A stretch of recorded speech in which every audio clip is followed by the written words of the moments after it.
Bigyan natin ngayon ng opinion, reaction nitong mga pahayag ni Senate President Escudero.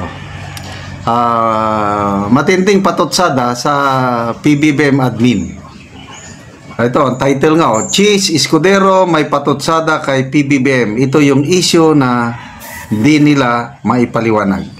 Ito, posted by Jennifer C. Isguera. Pakinggan natin tungkol sa mga hoarders, mga smugglers, at tungkol sa pinagbabawal na gamot.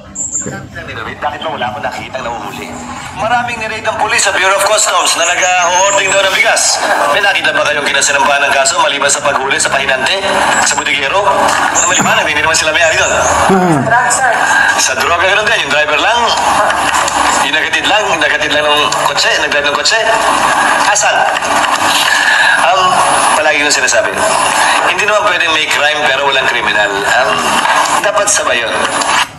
Sa dami ng niraid, bakit ba wala akong nakikitang nahuhuli?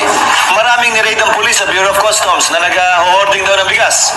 May nakita ba kayong kinasinampahan ng kaso maliban sa paghuli sa pahinante? Sa butigero? Ano maliwanag, hindi naman sila may-ari doon. Sa drugs, sir. Sa droga gano'n din, yung driver lang, yung nagatid lang ng kotse, nag-drive ng kotse. Asan? Palagi yung sinasabi. Hindi naman pwedeng may crime pero walang kriminal. Dapat sabay yun. So, ano ba ang nangyayari kay Senate President Escudero? Akala ng marami nung una, sunod-sunuran siya sa Malacanang. Ngayon, mabibigat yung ganyang mga pahayag. Sunod-sunod, mahuli ng customs, police, boros pahinanti man lang.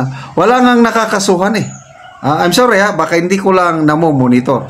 Hanggang huli lang, hanggang mga hoarding, smuggling, 2 years ago, sona ng presidente, yan ang sinabi niya. Smugglers and hoarders, your days are numbered. Ano yung days? Years pala? Nandyan pa rin. Bago lang na, kaya ba yun? Last week, may post nakita ko, bagong Customs Commissioner, Nepomuceno. Kalimutan ko na yung dati. Ariel Nepomuceno ata. And then, another post, yung bagong Customs Commissioner, 6 ata ang sinibak niya ng mga matataas na opisyalis sa Bureau of Customs. Sabi ko, wow, salamat naman. Sana tutuhanan na ito, na linisan ng administrasyong ito ang customs, kasi napakahalagang role ng customs. Yan yung collection na unit natin, para kasi mas madami ang gastos ng gobyerno kaysa yung income. So kung matino ang ating Bureau of Customs, talagang makakolekta ng hustong buwis at naiiwasan yung mga palusot, malaking bagay. Kaya good luck sa ating bagong Customs Commissioner sa kanyang hangarin na linisan ang bureau na ito. So, bigas naman, naglipanan na ang mga imported rice. Okay, bumaba ang presyo na ng bigas kasi nga sa dami ng imported rice. Ang kawawa naman ang ating mga local farmers. Sila ang nabibiktima kasi sabi ng mga traders, kailangang babaan nila yung bili nila ng palay ng farmers para makakumpit sila doon sa mababang presyo ng imported rice. Ano na lang ngayon 7 to 12 or 13 pesos ang buying price ng palay, ang production cost 13. Ito, luging-lugi ang mga farmers. Kaya, I don't know anong mangyayari sa ating farmers, lalo na sa rice industry, dahil bahang-baha ang merkado ng imported rice. Punta naman tayo sa pinagbabawal na gamot. Bago lang ilan daw? 9.4 billion worth of illegal na droga. Ayun, pangsona.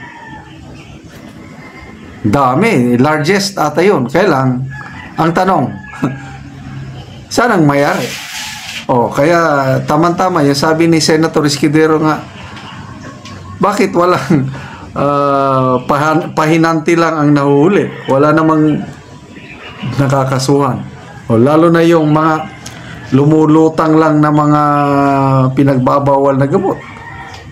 Well, madami nga, lumutang. Kinuha lang. Nasaan yung mayari? Baka mamaya, ang dami nang haka-haka tungkol dyan eh. But anyway, good luck sa administrasyong ito. Sana yung remaining 3 years ng administrasyon, marami pang magagawa kung ayusin lang. Kung makita nyo, masipag ang Pangulo bago lang siyang nagpunta sa Jensan. Pangako niya, gagawin ang lahat para matulungan ang mga mangingisda kasi nga, sabi nila is dying industry na daw ang fishing industry sa ating bansa. We are an archipelagic country, kailang nag-i-export tayo ng galunggong. Ano ba yan? Malala ko, bata pa kami. Lalaking galunggong. Kailang galunggong lang ng Pilipinas. Yun ang 4 months meat, galunggong. Alam ko, 10 pesos lang ang kilo kung hindi ako nagkakamali. Lalaking galunggong. Huli lang dito sa Pilipinas. Ngayon, ang galunggong natin, imported from China.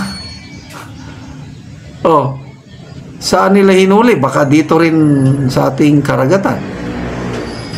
So, napakasaklap ang kalagayan ng ating mga farmers at mga mangingisda. Okay, magbasa tayo sa mga comments, ha?